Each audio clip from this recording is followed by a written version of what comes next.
All right, guys. This is for the YouTube channel. Is it 500 something? All right. This is a $500 Snap-on digital torque wrench, right? Awesome as hell. He showed me everything that this thing can do. It's amazing. Absolutely freaking amazing. Except for one problem. At the cost of this thing, you would think that it plugs in, right? What? Door energizers?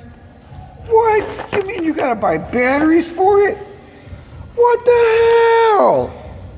Yeah, no, sorry. A Snap-on tool this freaking nice, a torque stick this nice, should most definitely be rechargeable and come with its own fucking charger. I'm sorry. Snap-on. Whoop, focus up. Fail, Snap-on, fail. Thank you for shopping Snap-on.